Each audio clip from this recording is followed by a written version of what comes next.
Está entrando no ar o programa Operação Delegado Jacovós, onde a verdade é a chave e a justiça é implacável.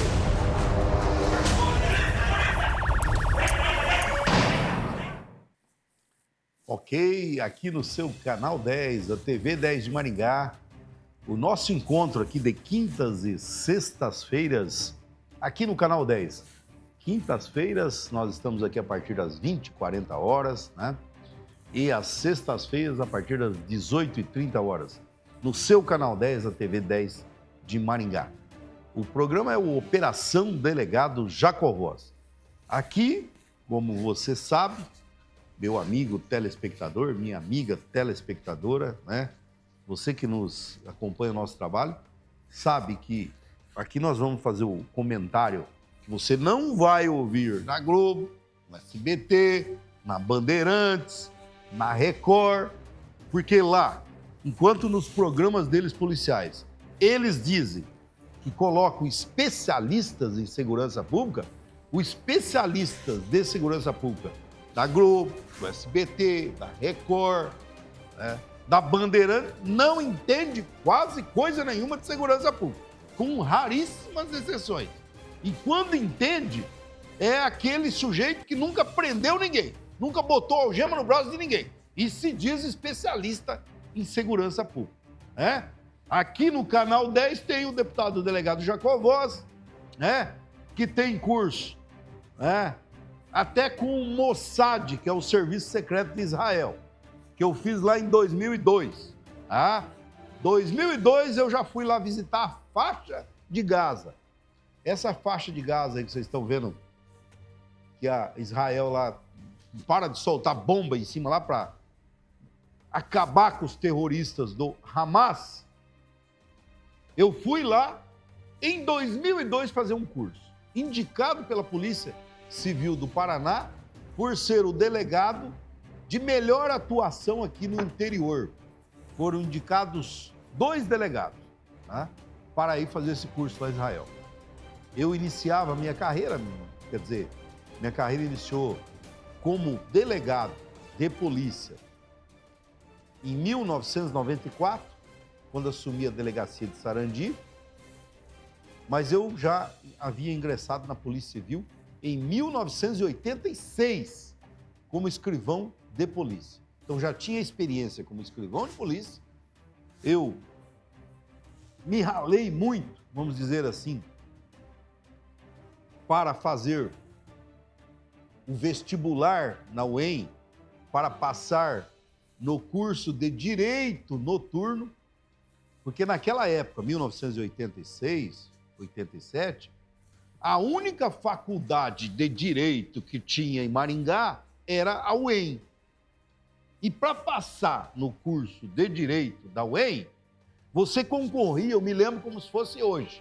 Quando eu fiz a inscrição no curso de Direito Noturno, eu tinha de concorrer com apenas 397 concorrentes. Então eu tinha de ser melhor que 397 para mim ter uma vaga no curso de Direito da UEM. Hoje tem faculdade de Direito aí até por correspondência. Tem faculdade de Direito aí vendendo curso a 299. Aí se formam uns advogados aí, uns bacharéis em Direito. Alguns não conseguem nem passar no curso da OAB. E aí se formam aí alguns doutores, né? E alguns exigem ser chamados de doutores. Não, eu sou doutor. Para você exigir ser chamado de doutor, você tem de fazer uma faculdade, 5 anos numa faculdade, numa universidade. Aí você tem de se inscrever num curso de mestrado. Você tem que fazer mestrado, que é mais 2 anos. E depois você tem de fazer o curso de doutorado. Então, para você exigir ser chamado de doutor, você tem de fazer o ensino, o curso superior, depois ser mestre e depois ser doutor. Então, aqui em Maringá, nós temos professores que são doutores na UEM, né? No Unicesumar, na Unifama, faculdade tem aqui em Maringá. Aí pode ser chamado. Eu, delegado de polícia, que cheguei a fazer o curso de mestrado em processo penal. Eu nunca exigi ser chamado de doutor. Os caras, doutor. Chama de doutor por educação. Mas se me chamar de José Aparecido Jacovós, nunca exigi ser chamado de doutor. Agora, tem gente que exige ser chamado de doutor. Tem uns aí que fazem curso por correspondência e querem ser chamado de doutor. E aí, chegam na delegacia, requerem umas coisas ridículas para o delegado, e aí quer que o delegado atende. Quando estava em ativa, na função de delegado, teve casos de estupro, caso de roubo, que o advogado entrou com pedido de fiança para o delegado. Eu olhei para o defensor assim, o advogado, e falei, doutor, dá licença, né? Isso aqui não é aqui. Eu, delegado, não tenho competência para... nem o delegado, nem o juiz. Como é que eu vou dar fiança em caso de roubo, doutor? Não, mas o senhor pode desclassificar para furto. Dá licença. Então, assim, quem entende de linguagem jurídica que sabe do que eu estou falando. Como meu público aqui, nem todos entendem de linguagem jurídica, eu procuro falar o feijão com arroz. Ou seja, o advogado não sabia nem o que ele estava fazendo lá. O requerimento dele lá era para engabelar o cliente. Porque como é que você vai pedir fiança num caso de roubo qualificado? Como é que você vai pedir fiança num caso de estupro? Se nem o juiz pode conceder, quer dizer, a justiça brasileira, algumas coisas, eles concedem tudo. Principalmente nos tribunais superiores lá. Ela concede tudo, né? Até ex-presidiário se torna presidente da República em razão das decisões lá da maior corte da justiça brasileira, que é o Supremo Tribunal Federal, né? Falar em Luiz Inácio Viajante da Silva, ex-presidiário e atual presidente da República, parece que ele já está viajando de novo. Não dá tempo. De um programa para outro não dá tempo. Ele sai de um país, já vai para outro, Enquanto isso, o preço do café, meio quilo de café, R$30, quando ele assumiu a presidência da República em 2023, início de 2023, meio quilo de café era R$10, agora está 30, né? Estão roubando o dinheiro dos nossos aposentados, roubando bilhões dos nossos aposentados no INSS. O ministro que o Lula nomeou, que já tinha sido mandado embora, tinha sido exonerado no governo da Dilma, o Carlos Lupe, o Lula nomeou de novo para ser o ministro da Previdência, agora teve de exonerar à força, ele não queria, mas teve de exonerar pela pressão política, e agora os deputados federais e senadores criaram uma CPMI, que é para investigar os desvios na Previdência Social, não é isso? E o governo está dando um jeito lá de engavetar a CPMI. Por que eles estão dando um jeito de engavetar? Porque vai aparecer claramente que foi no governo do Luiz Inácio Viajante da Silva, que as fraudes se acentuaram, tanto é que em 2023 e 2024, dos 6,3 bilhões que foram desviados, que a Polícia Federal constatou que sindicatos e associações desviaram, 6,3 bilhões, 70% foi nos anos de 2023 e 2024, já no atual governo do ex-presidiário Luiz Inácio Viajante da Silva, né? Que tem como primeira-dama a Janja Viajante da Silva, que uma semana antes do Lula ir visitar um país, Lula disse que vai lá para conseguir investimentos e recursos para o Brasil. Uma semana antes, a Janja já viaja, aí já começa a visitar o Balé Bolshoi, não sei o que lá em Paris, Torre Eiffel. Uma semana antes ela vai, né? E também não pode investigar a Janja, diz que todos os gastos da Janja foram colocados de forma confidencial lá, sigilo de 100 anos. Não pode saber aonde que a Janja está gastando o cartão corporativo e nem o Lula, né?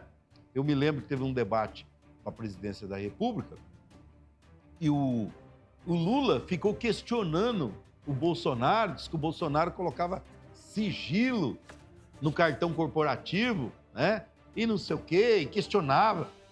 Teve debate ali que demorou meia hora na televisão e 10 minutos o Lula ficava falando que o Bolsonaro colocava sigilo nos gastos da presidente da República. O Lula assumiu o que fez. Ele aumentou o sigilo. Como é que você vai acreditar em política nesse país? Como é que você vai acreditar em político? A maioria dos políticos tem que entrar no remo. Se salvar 3% dos políticos brasileiros é muito. E olha que eu atualmente sou deputado estadual. Mas vou falar o quê? Se salvar 3% é muito. Essa que é a verdade. Entendeu? E só contam mentira pro povo, só engabelando o povo e só metendo ferro no povo. É uma vergonha. Olha, quando eu começo a falar de política aqui, eu já começo a... Vamos pro programa. Ô Paulinho. Deixa eu passar a mão aqui, que... Paulinho, meu nobre, preclaro produtor, toda aqui a equipe da Rafa Nasa Produção, que tem uns 30 funcionários, mas eu só lembro do Paulinho e do Rafael. Os outros ali eu não consigo me lembrar, mas do Rafa e do Paulinho eu me lembro. Então, assim, o Paulinho, um amigo meu falou assim, Jacovós, amigo meu ali do estado de Minas Gerais, esses dias passou uma mensagem para mim, falou para mim visitar Minas Gerais, lá que tem um... Pô, tô te esperando aqui com queijo de Minas e um belo doce de leite. Falei, vamos combinar, né? Eu quero ir visitar, que eu não fui visitar ainda, Ouro Preto, que quando eu era professor de história em cursinho, eu dizia para eles, ó, Ouro Preto pode cair essa pergunta no vestibular. Antigamente se chamava Vila Rica, depois é que passou a ser Ouro Preto. Era uma pergunta que caía no vestibular. Como era chamada Ouro Preto antes? De Vila Rica, tá? Então um dia eu quero conhecer Ouro Preto, tá? Mas enfim, aí ele perguntou para mim, Jacovós, aí no Paraná também tem mapa do crime? Eu falei, que negócio de mapa do crime? Ele falou, não, porque esses dias eu fui viajar para o Rio de Janeiro e eu apertei ali no Google, ou no Google Maps, ou no Waze, e aparece lá que em determinadas regiões é bom a gente não ir. Tem um mapa do crime no Brasil. Isso, a produção já buscou lá. Olha lá, mapa do crime. Então, se você for para o Rio de Janeiro e você pegar o Google Maps ou o Waze, os próprios mapas de aplicativo já vão apontar, olha, essa região aqui, ela é perigosa, que são dominadas por facções e o crime organizado. Olha aqui, não, dá uma olhada, isso aqui está parecendo um mapa da China, que é comunista, né? Uns falam que a China é comunista, mas a China bombando lá, vende para todo o mundo, exporta para todo mundo e fala que ela é comunista, né? Dá uma olhada aí, né? Aliás, eu fui visitar a Rússia, eu falei para vocês, né? Fui fazer um curso lá de cybercrimes, prevenção de crimes cibernéticos no mundo. E aí falaram para mim, não, Jacob, a Rússia continua comunista. Que enganação. Você anda pelas ruas de Moscou, é só Rolls Royce, BMW, Mercedes, o tal de aval que temos aqui, que hoje aí, olha o cara com aval, andando pelas ruas do Brasil, aval lá é táxi, pessoal, táxi, em Moscou. Fora as construções que nós temos lá em Moscou. Meu Deus do céu! Tem nada de socialismo, de comunismo a Rússia. É um país bombando. Eu não sei de onde tem tanta gente rica. É coisa impressionante, tá? Fui fazer um curso lá de cybercrimes, para prevenção de crimes tecnológicos, tá?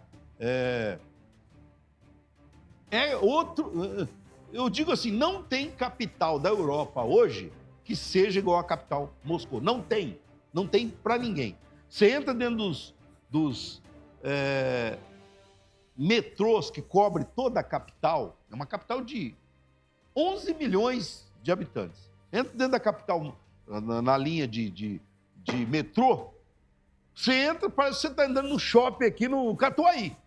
É mármore na parede, é mármore no chão, aquela coisa limpinha, né? Os caras falam assim, eu vou falar assim, cheira a limpeza, não tem uma bituca de cigarro, não tem um sujeito ali querendo vender alguma coisa, não tem um morador de rua lá, não existe. Não existe. Eu fiquei lá uma semana tentando achar um morador de rua. Não consegui achar. Fiquei uma semana tentando achar uma pichação em qualquer prédio, não achei. Só para vocês terem uma ideia, tá? Bom, então tá aqui, ó. Mapa do crime. Tem um vídeo aí, Paulinho, parece que para comprar imóvel lá agora no Rio de Janeiro, parece que as pessoas analisam esse mapa do crime, é isso? Tem um vídeo aí? Pode soltar. Gente, eu duvido alguém já ter mostrado isso aqui para vocês para avaliar imóvel. Vai fazer um loteamento, vai comprar um imóvel. É importante no estudo do entorno, no estudo de viabilidade, também ter ciência de quais são as facções predominantes da região. E se há facção ou não, ou qual seria a mais próxima. Isso influencia diretamente no preço do terreno, para mais ou para menos. Tanto do terreno quanto do apartamento, qualquer tipo de imóvel.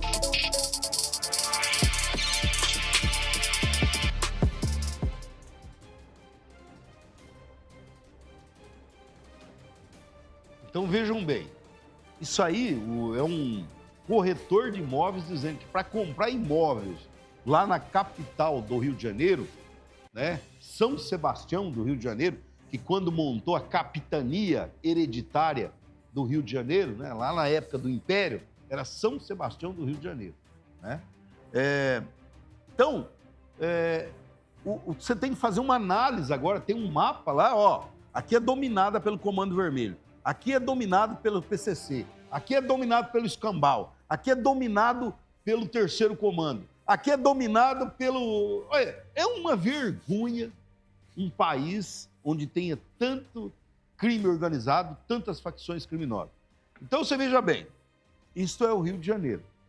Né? E aí, lembrando desses fatos, que o meu amigo lá, o nome dele é Juca, tá? Estudou comigo, eu estudei em colégio agrícola, né?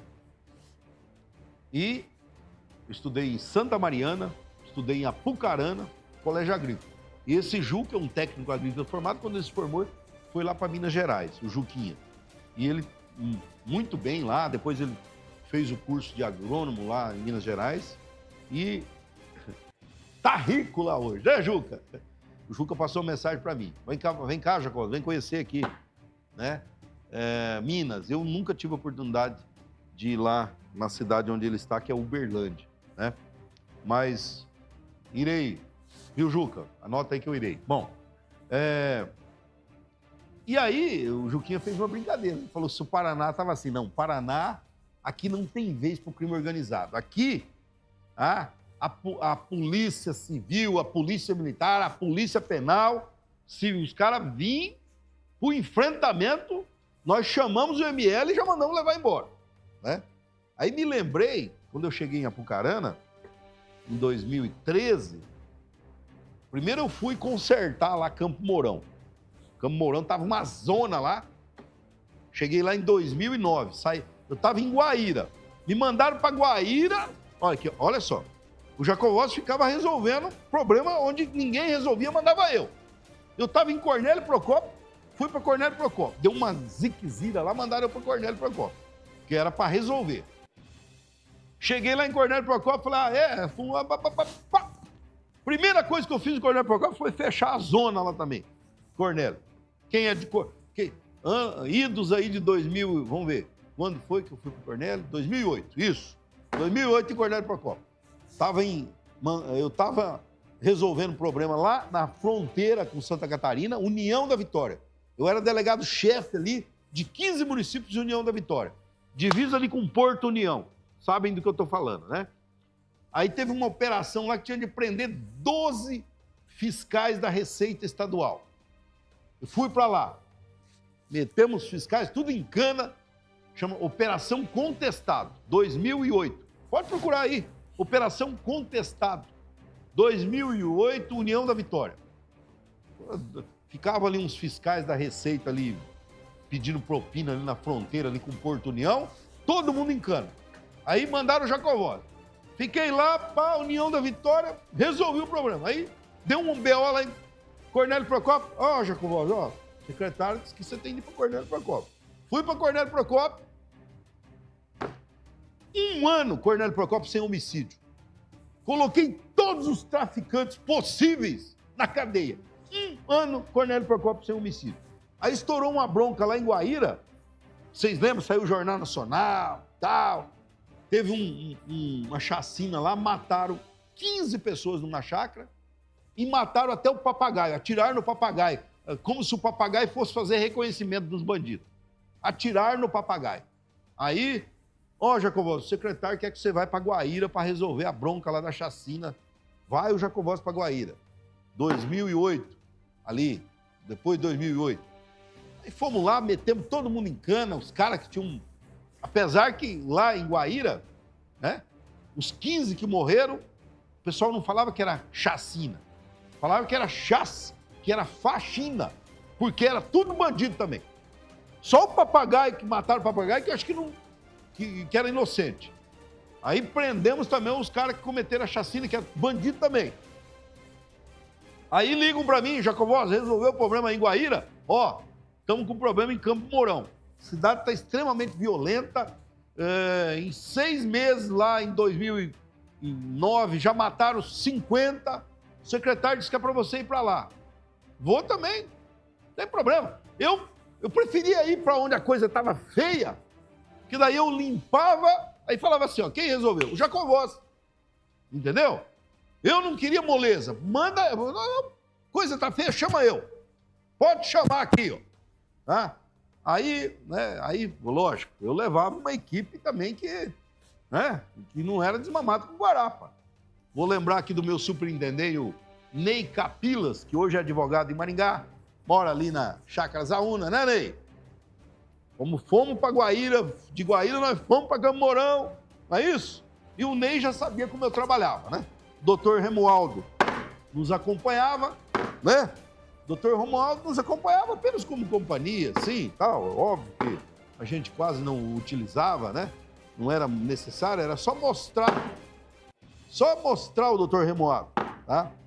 Mas enfim, Campo Mourão. Fui para Campo Mourão, acabamos, botava traficando na cadeia assim de dúzia.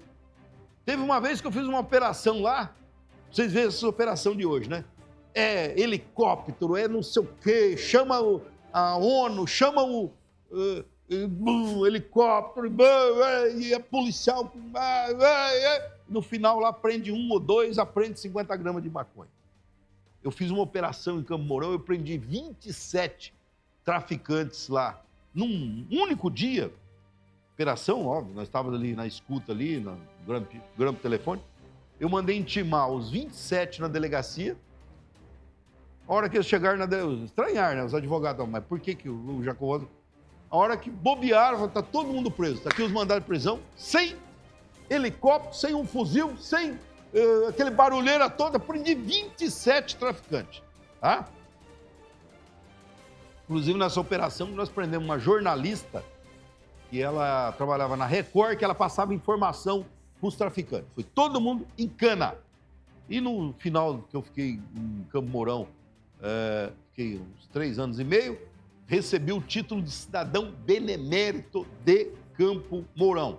Aliás, nesse momento que está passando o programa aqui, né, nós gravamos à tarde, eu estarei em Campo Mourão, porque hoje tem a Assembleia itinerante lá em Campo Mourão, estarei lá revendo amigos em Campo Mourão, tá? Onde sou cidadão benemérito de Campo Mourão, pelos relevantes serviços prestados àquela cidade na área de segurança pública. Eu, o Ney, superintendente, também recebeu o título, o meu escrivão-chefe na época, que era o Parma, a delegada Nani, que hoje está lá está onde? Paranaguá, né? Delegada Maria Nilza Moreira Nani, recebeu o título também, que era delegada da mulher, tá? Nós recebemos os títulos de cidadão honorário lá. Mas eu já até me perdi. Aí depois fiquei 3 anos e meio em Campo Mourão, mandaram eu para Apucarana, onde eu também lá... falando em Apucarana, me lembrei do caso aí. Por isso que eu falei, quando eu cheguei em Apucarana, tinha lá umas áreas lá que os caras achavam que era território de bandido, que os bandidos achavam que dominavam. Tem uma matéria aí, Paulinho, de um bandido que era um dos dominadores lá da área de Apucarana, que nós chegamos lá, aqui quem manda é a polícia, aqui não tem bandido que manda. Esse caso aí, o bandido fugiu de Apucarana, eu vim prender ele aqui em Sarandi em 2017. Solta a matéria aí, depois eu comento. Exatamente, Beija-Flor, nós estamos acompanhando uma operação da Polícia Civil de Apucarana, no Parque São Pedro, em Sarandi. Operação comandada pelo delegado Dr. José Aparecido Jacovós. Segundo informações da autoridade policial, nesta residência, nos fundos aqui deste quintal, um elemento de alta periculosidade que teria matado 2 pessoas em Apucarana, teria matado e esquartejado 2 pessoas e, na sequência, teria jogado dentro de um poço, um buraco, em um dos bairros de Apucarana. Na residência, deitado no chão, esse seria o assassino, o traficante, o indivíduo que matou 2 pessoas recentemente em Apucarana. Um crime que chocou a cidade, um crime bárbaro. 2 pessoas foram mortas, esquartejadas e jogadas dentro de um buraco. Está confirmado, foi este homem que matou as pessoas de Apucarana, delegado? Sim, foi ele. Nós temos todas as comprovações, temos áudios de gravações, confissões. E o sujeito é cara de pau, né? Ele foge de Apucarana e vem se esconder aqui na cidade, onde fui delegado por 7 anos, né? Então aqui nós conhecemos tudo, né? E aqui tem pessoas queridas da comunidade também que informam quando o criminoso está escondido aqui, né, Corujão? E nesse caso aqui não deu outra, né? Pessoas aqui da comunidade de Apucarana aqui, de Sarandi, nos informaram, viram a cara desse vagabundo aí na televisão, né? Isso aí é um psicopata, vamos falar assim. Isso aí não tem qualificação, um elemento desse aí. Matou as pessoas, esquartejou, porque deviam ali 30, 40 reais de entorpecente. Tem 2 mandados de prisão contra ele lá. E aqui em Sarandi já estava praticando tráfico também. Ó. Essa substância foi encontrada agora aqui, Corujão, dentro. Então, quer dizer, veio se esconder, saiu de Apucarana, veio para Sarandi, veio traficar drogas aqui. E quem sabe aqui ia matar outras pessoas também. Porque é um assassino sanguinário, tá? Como eu estou falando, uma pessoa violenta, tá? Isso aí não tem qualificação para esse tipo de sujeito aí. Se nós tivéssemos nesse país, digamos assim, uma lei mais dura para criminosos dessa espécie, isso aí era pena de morte ou prisão perpétua. Esse elemento, então, matou usuários de drogas em Apucarana? Sim, uma moça, né, ali no limiar ali da sua vida, né, cerca de 27 anos, tá? Deixou uma filha pequena, né, que agora vai ter de ser cuidada pelos avós. Matou um outro senhor também de cerca de 45 anos, também usuário de drogas, e ele é tão... mas é assim, né? Com usuário de drogas, pessoas indefesas, é um machão. Polícia chega aqui e faz xixi nas calças. Essa que é a grande realidade, tá? Não tem segredo, né? Essa que é a verdade. E além de ter matado essas 2 pessoas lá, esquartejado, jogado na fossa, cortou o dedo de mais 2 pessoas que não pagaram também a substância entorpecente. Neste momento, o delegado de Apucarana, Dr. José Aparecido Jacovós, conduzindo este indivíduo, o César, um elemento considerado de alta periculosidade que há cerca de 30 dias atrás matou um casal de usuários de drogas em Apucarana, assassinou e esquartejou aí as vítimas. Será levado para a delegacia, cadeia pública de Apucarana, onde ficará recolhido à disposição da Justiça e a equipe do sistema Pinga Fogo de comunicação acompanhando esta operação policial e investigadores de Apucarana agindo na cidade de Sarandi.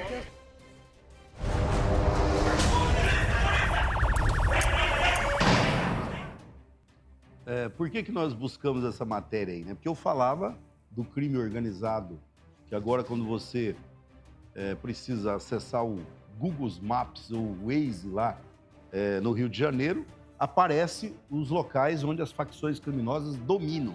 Está aparecendo. Isso é uma vergonha mundial para o Brasil, né?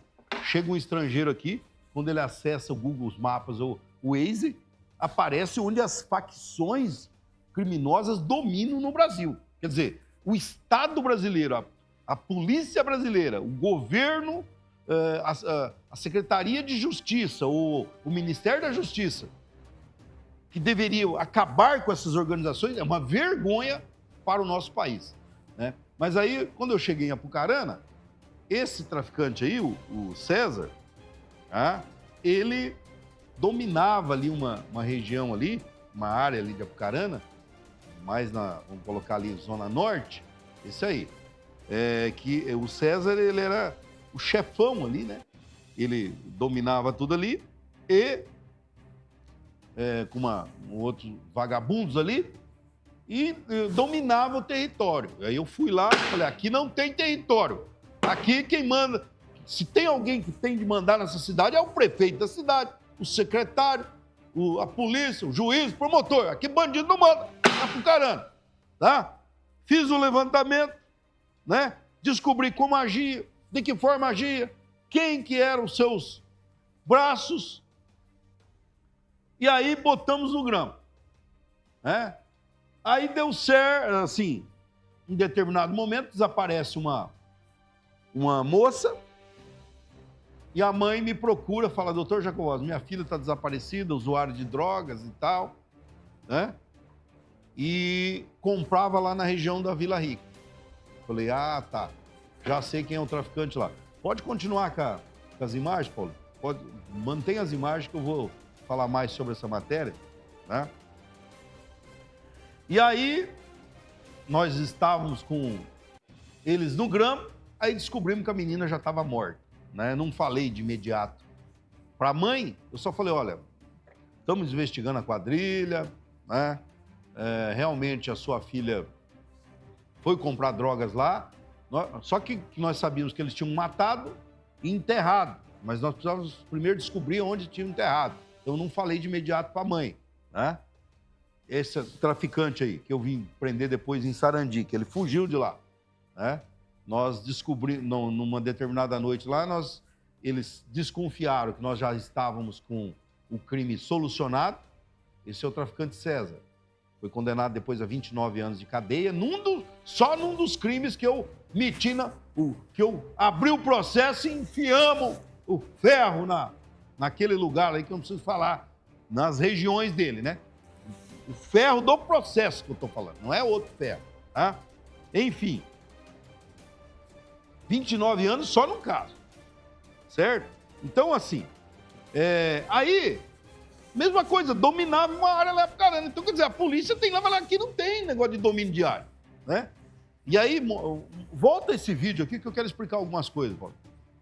Vocês vão ver aqui o delegado Jacovós, desde o início. Pode soltar ele desde o início. Põe as imagens. Vocês vão ver aqui, ó, o repórter me acompanhando, né? Aí vocês vê que tem um sujeito ali que tá aí eu tô tirando as roupas da frente ali, aquilo ali é o Jacovós, tá?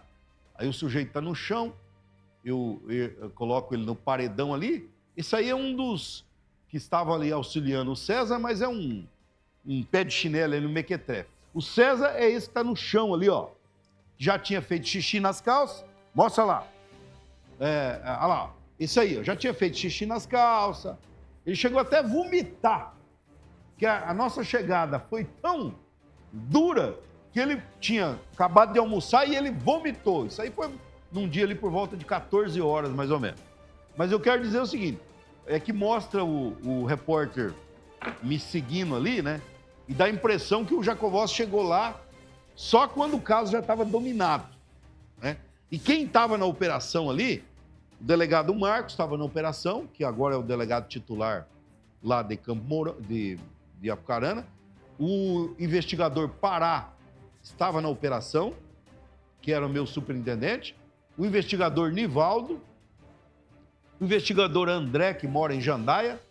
Todos que estavam lá na operação, testemunhas que Quem adentrou na casa e meteu a .40 na cara desse vagabundo aí foi o delegado Jacovós. E que jogou ele no chão ali. E quando vocês viram que ele estava estalado lá no chão, feito ovo estalado, eu entrei, porque eu ia com a minha equipe, eu ia na frente, eu não deixava para entrar depois aí, igual uns e outros aí, e depois que a situação está dominada, aí o cara chega lá fazendo filmar. Não, eu entrei na casa, eu botei ele no chão, essa forma que ele está aí, foi eu que joguei ele no chão lá. Tá? Da forma que tem que ficar bandido quando é preso. Certo? E depois, quando a imprensa ficou sabendo que estava tendo uma operação ali na casa, o Corujão é um repórter muito... Essas aí são imagens, pessoal, do antigo programa Pinga Fogo na TV, quando o Pinga Fogo ainda fazia o programa. Isso foi em 2017? Acho que era o Pinga Fogo ainda que fazia o programa, né? 2017. E o Corujão ficou sabendo, foi lá no local, e aí eu fui lá para liberar a entrada da imprensa. Por isso que a imagem pega ali, eu entrando na casa, mas eu já tinha feito o serviço lá juntamente com a minha equipe. Olha lá, eu fui lá e liberei para a imprensa entrar. Por isso que eu cheguei ali, senão as pessoas falavam, o Jacovós entrou, depois estava tudo dominado. Não, fui eu que entrei na casa, junto com meus investigadores, meti a .40 no peito desse vagabundo aí, desse pilantra, desse ordinário aí, que eu espero que nunca mais saia da cadeia, né? Só num dos crimes ele foi condenado a 29 anos. Mas ele mandou matar 2 pessoas, cortou o dedo de mais 2, porque não pagavam as drogas, né? Então, assim, para puxar o caso lá do Rio de Janeiro que eu estava falando. Aí, nesse vídeo aí, infelizmente agora, eu relembrando o vídeo, Paulinho, tem uma investigadora ali, essa aí. Essa investigadora Dolores Mileide. A Dolores Mileide, uma investigadora que foi trabalhar comigo lá em Apucarana, ela passou no concurso e foi trabalhar comigo lá. E nós demos toda a instrução para a Mileide, era uma investigadora operante, não tinha hora. Tanto é que nessa operação aí, ó, ela se ofereceu para vir para Sarandi para prender o traficante. Essa é a Dolores Mileide, e ela morava em Cambé. E ela tinha um filhinho de 4 anos. Infelizmente, ela acabou se separando do companheiro, e quando o companheiro ficava com a criança, ela descobriu lá, botou na cabeça que o pai abusava do filho. E ela colocou o caso na justiça, e a justiça disse que não havia provas, e ela, não querendo mais que o filho visitasse o pai, que ela achava que o pai estava abusando da criança, ela cometeu suicídio em Cambé, em 2018, setembro de 2018, essa aí, a Mileide. Então me lembro agora aqui, uma investigadora espetacular, trabalhadora, não tinha hora, não tinha, e acabou cometendo suicídio, porque, em razão disso que eu estou falando, separou do marido, do companheiro, aí ela não queria mais mandar a criança para visitas, porque ela suspeitava que o pai estava abusando da criança. Conselho tutelar, tinha inquérito, investigação, mas a investigação não conseguiu chegar, a criança passou por exames com psicólogos, a criança chegou a falar que era abusada, mas a justiça entendeu que não havia prova e determinou que ela mandasse a criança visitar o pai. E ela, no momento ali psicológico dela ali, ela acabou cometendo suicídio. Infelizmente, perdemos uma baita investigadora da Polícia Civil. E eu, quando recebi a notícia, fui para Cambé, que ela morava em Cambé, mas infelizmente não tivemos muito o que fazer. E a notícia triste que eu tinha de dar ao ver esse vídeo aí é do falecimento da Mileide em 2018, que era, como eu disse, uma baita investigadora de polícia, mas essas coisas a gente não tem como prever que uma pessoa possa cometer um ato como esse, para que o filho não seja exposto a uma determinada situação, né? Bom, e por isso que eu digo, polícia, pessoal, o Estado tem de mostrar a sua força. Eu disse aqui que eu visitei Moscou. Fui lá fazer esse curso de cybercrimes, prevenção de crimes tecnológicos. O que significa isso? Que o sujeito chega, captura os dados da sua empresa, captura os dados de uma prefeitura, e começa a fazer até chantagem para devolver os dados de uma prefeitura. Em Santa Catarina, para você ter uma ideia, o hacker conseguiu entrar no sistema, salvo engano foi da prefeitura de Camboriú, ele conseguiu entrar no sistema e colocar lá que eles falam, é um software do mal.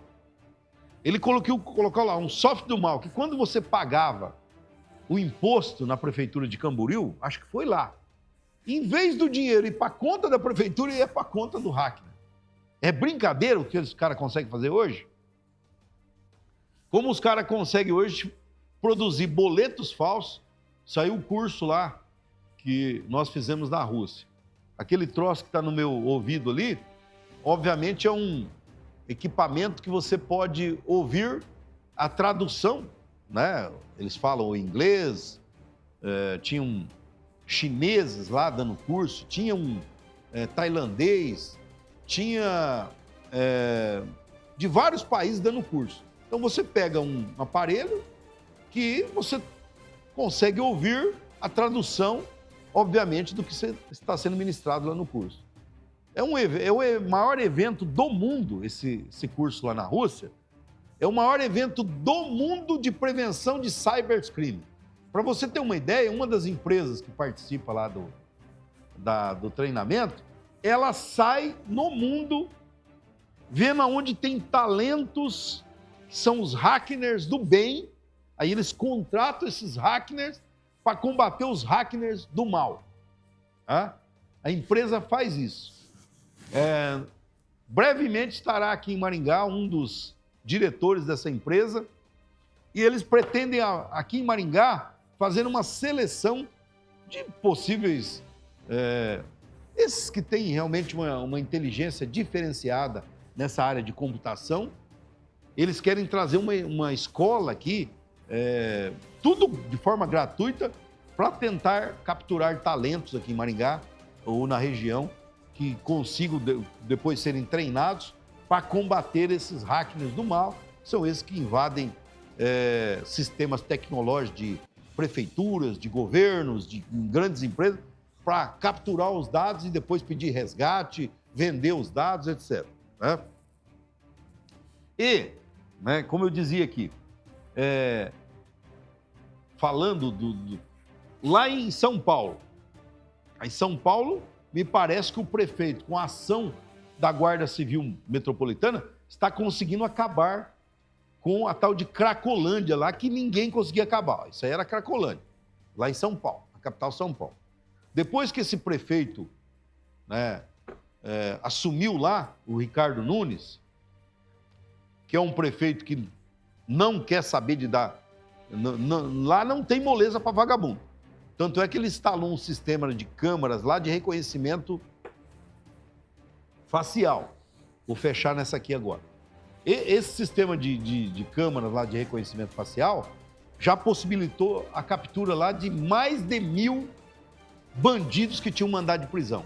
Eles conseguem, as pessoas caminhando na rua, essas câmeras vai capturando a face, o rosto das pessoas e vai colocando no banco de dados ali para girar. Isso aí já possibilitou a captura de mais de 1.000 bandidos lá em São Paulo. Foi o Ricardo Nunes que implantou. Brevemente já dei a minha opinião ao prefeito Silvio Barros para trazer esse sistema aqui para Maringá também, tá?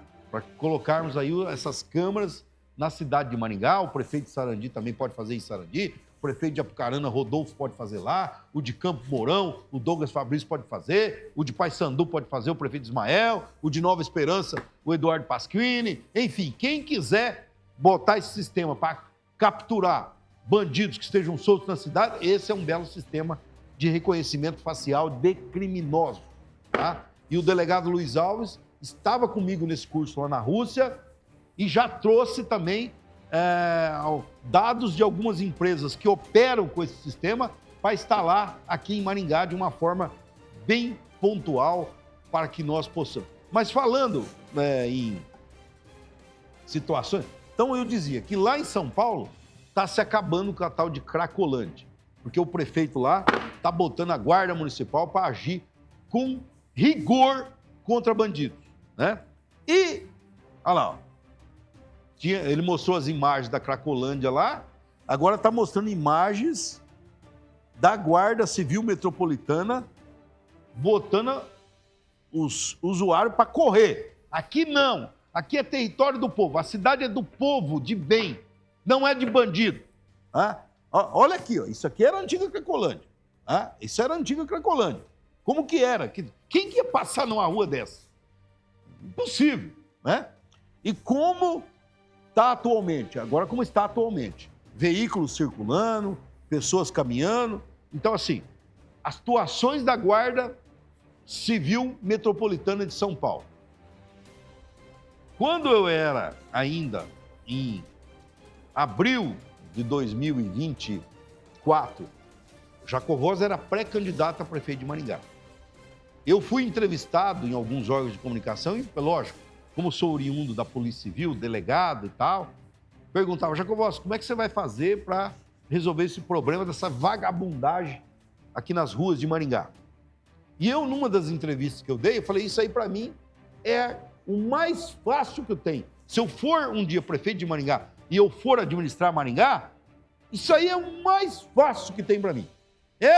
Isso é café pequeno. Falei que resolvia em 3 meses. Mas como eu resolvi em 3 meses? Fazendo o que a Guarda Municipal fez lá em São Paulo. É todo dia blitz, é todo dia gente no paredão. Vem cá você aqui. Você está aqui dormindo na rua por quê? Não tem emprego, não tem onde morar? Então vamos botar você numa instituição ali. Você quer se recuperar das drogas? Tem. Agora, vagabundo ficar nas ruas, extorquindo, roubando pedreiro, matando, como muitos casos aqui em Maringá, de pessoas inocentes que foram mortas por esse tipo de gente, que eu digo sempre, 70% dos que estão na rua são bandidos e vagabundos. Emprego aqui no Cine de Maringá tem 1.500 vagas por semana. Se você for amanhã lá no Cine, na agência de emprego de Maringá, vai estar lá 1.500 vagas. É toda semana. Agora, o sujeito não quer ser auxiliar de serviço geral, não quer ser ajudante. O cara não quer ganhar um salário mínimo, às vezes, salário mínimo, mas vale a alimentação, mas vale também. Ele prefere ficar na rua, extorquindo, roubando. Vocês terem uma barbaridade, vocês viram o tamanho da barbaridade? Na quinta-feira da semana passada, eu fui na inauguração do salão social ali, da região do Tuiuti.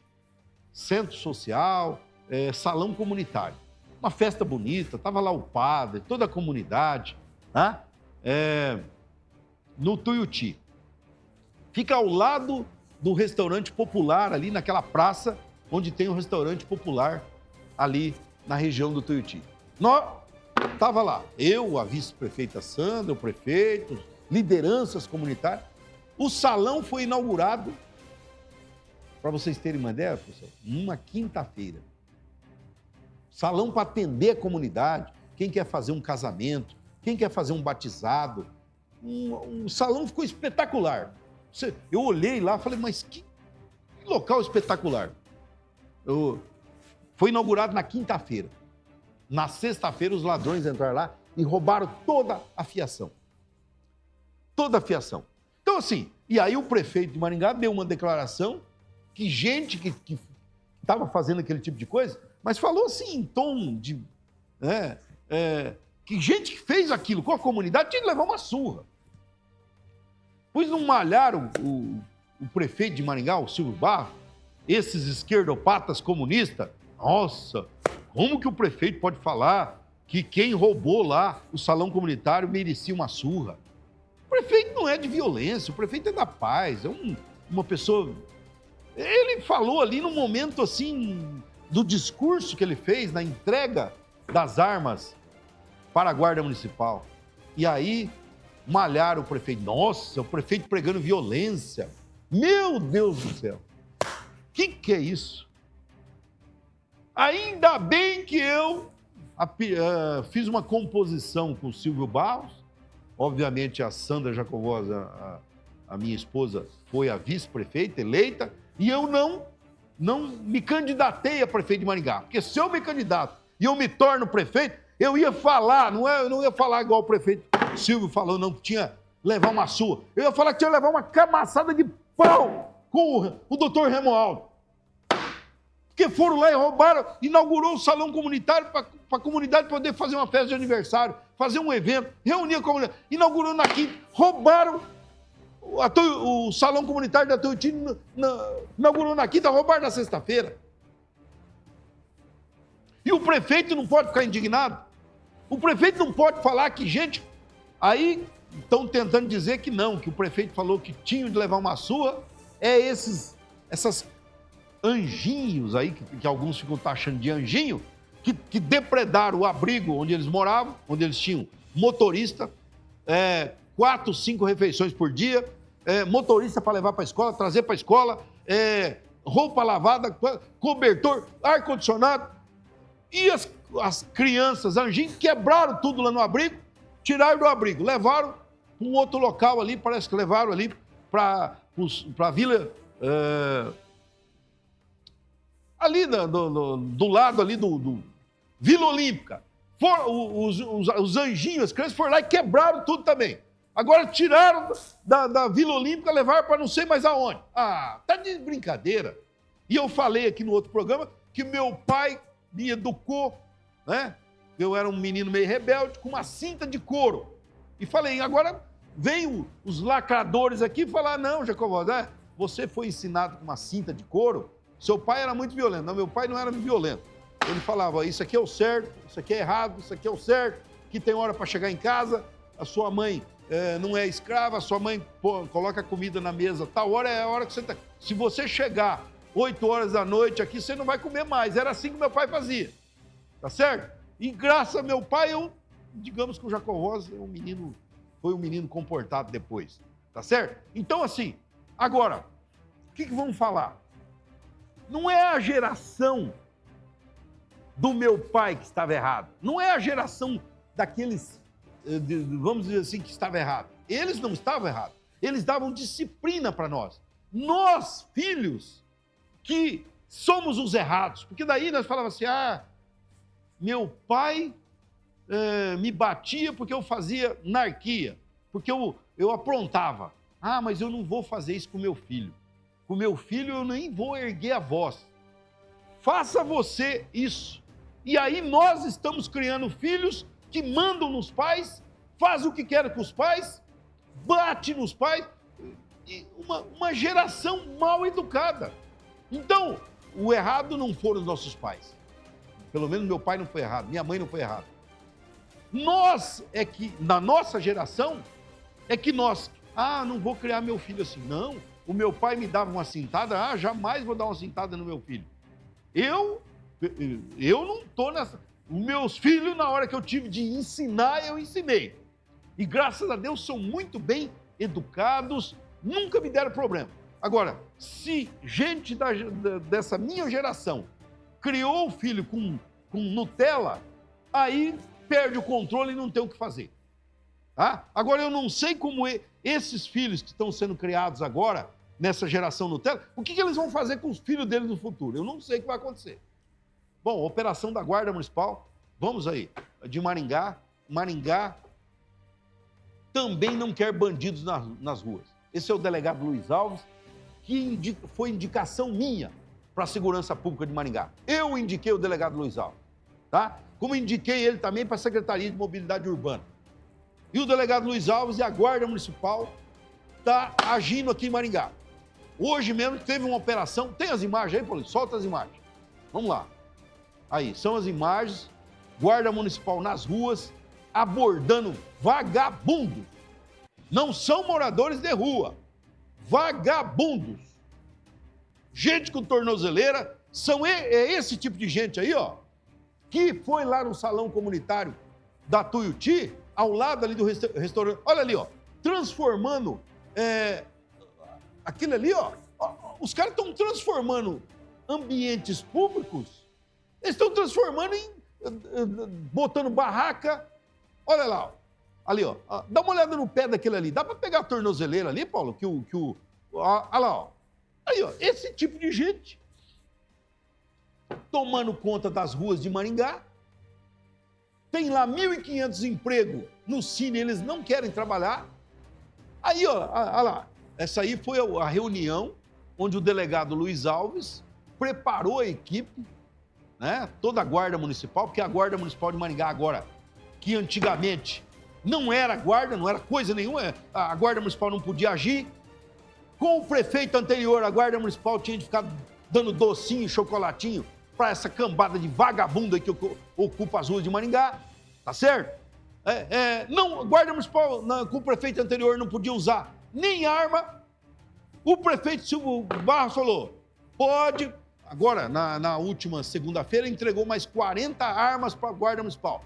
Pode usar 12, pode usar pistola, são preparados para isso. Pode usar munição antimotim e cacete no lombo desses vagabundos. Olha lá, tem cabimento, ó. Tudo gente apta para o trabalho, todos praticando vadiagem. Isso aí tudo para mim é vadio.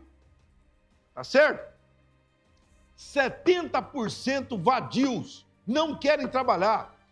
Então a Guarda Municipal, para resolver o problema aqui em Maringá, e outra, eles saíram do centro, agora estão indo para as vilas. Olha lá, ó. Isso aí é numa vila aqui em Maringá. Vocês acham que tem cabimento o troço daquele ali? Não. Vocês acham que tem cabimento? Os caras tomando praça, montando barraca. Então tá certo, a Guarda Municipal tem de agir com rigor, agir com muito rigor, para que Maringá nós não tenhamos aqui depois uma Cracolândia, como tinha lá no estado de São Paulo, e o prefeito agiu. E eu espero que a Guarda Municipal de Sarandi também haja assim, como tem agido. A Guarda Municipal de Sarandi é uma das mais preparadas do Paraná, que a Guarda Municipal de Apucarana, que agora também está se transformando numa Guarda Municipal, porque anteriormente também não podia fazer nada, né? Eu espero que essas ações sejam periódicas, sejam semanais, sejam diárias. Né? Parabéns aos componentes da Guarda Municipal de Maringá, guerreiros, né? Continue assim. Parabéns ao secretário Luiz Alves, ao superintendente Coronel Dorec, enfim, todos os guardas municipais que atuaram, né? A Irene, né, que é a comandante da guarda, agora é uma mulher que comanda a guarda aqui em Maringá. A todos, ao Farias, que é o subcomandante, a todos que estão trabalhando em prol de uma Maringá mais segura, tá? E contem com o apoio do deputado delegado Jacovó. Não tenham receio de mimimi, de conversa fiada, de vereador que defende bandido na Câmara Municipal de Maringá. Eu vou começar a colocar a fala do vereador ou vereadora, ou seja lá quem for, que defendem bandido nas ruas de Maringá. Eu vou começar a colocar aqui no Operação Delegado Jacovó, tá? Até a próxima quinta-feira e sexta-feira, se Deus quiser, com a Operação Delegado Jacovó. Tchau.